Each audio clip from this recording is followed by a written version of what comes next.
Viewers ఎలా ఉన్నారు? బాగున్నారా? నేనైతే బాగున్నాను. ఈరోజు మీకు ఎగ్ కర్రీ ఈజీగా ఎలా చేయాలో చూపిస్తాను. ఈ కర్రీ వచ్చేసి జ్యూసీగా ఉంటుంది.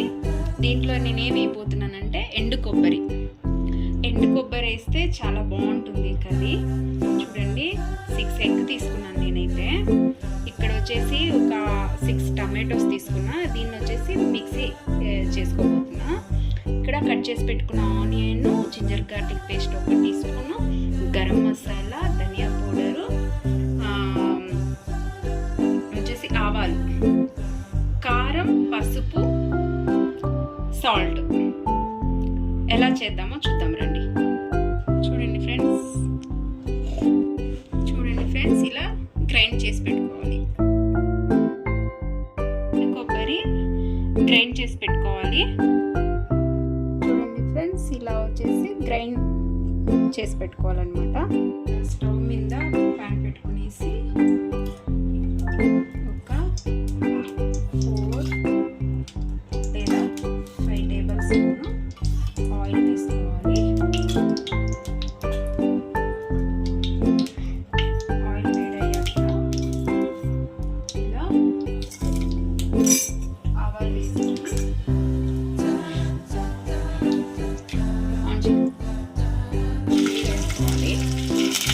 తర్వాత కట్ చేసి పెట్టుకున్న ఆనియన్,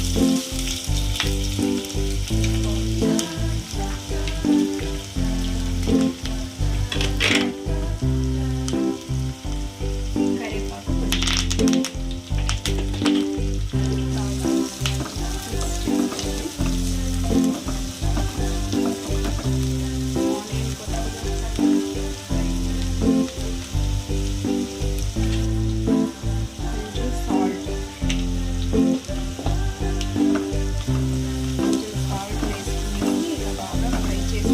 గోల్డెన్ కలర్ వచ్చేలాగా ఫ్రై చేసుకోవాలి.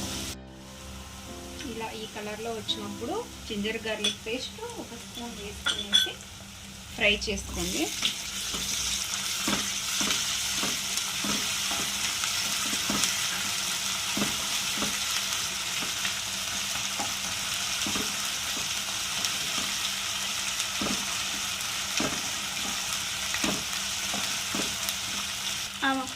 ఇలా స్టవ్ సిమ్లో పెట్టుకునేసి 1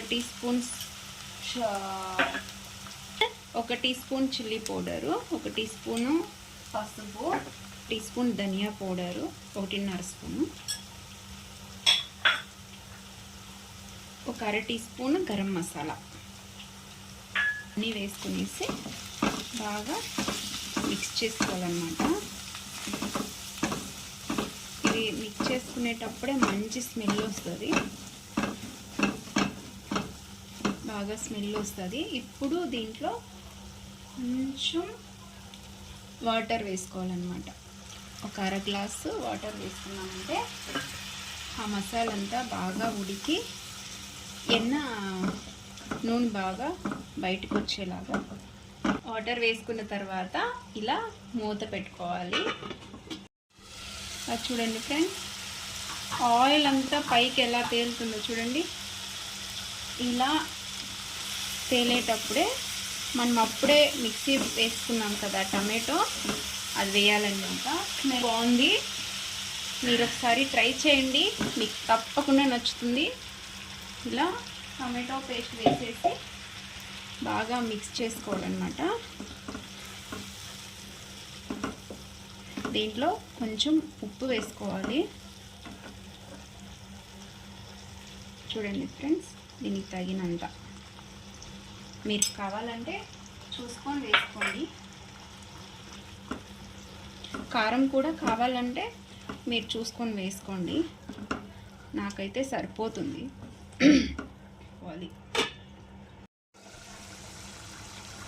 చూడండి ఫ్రెండ్స్, ఇలా బాగా ఉడుకుతుందా? ఇలా ఉడుకుతున్నప్పుడే మనం అప్పుడే కొబ్బరి పేస్ట్ చేసి పెట్టుకున్నాం కదా, అది వేసేసుకోవాలి.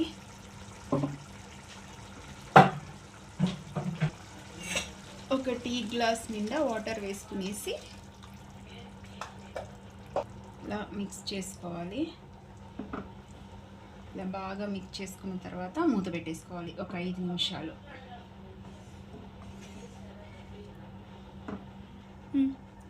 సాల్ట్ సరిపోయిందా లేదా అని చూసుకునేసి ఇంకొంచెం కావాలంటే వేసుకోవచ్చు. చూడండి ఫ్రెండ్స్, ఇలా ఉడుకుతున్నప్పుడు మనము ఉడికించిన ఎగ్స్ ఇలా కట్ చేసుకునేసి ఒక్కొక్కటిగా దాంట్లో వేసుకోవాలన్నమాట.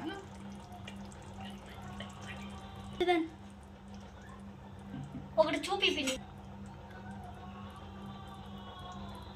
ఇలా కట్ చేసుకునేసి దాంట్లో వేసేయాలి.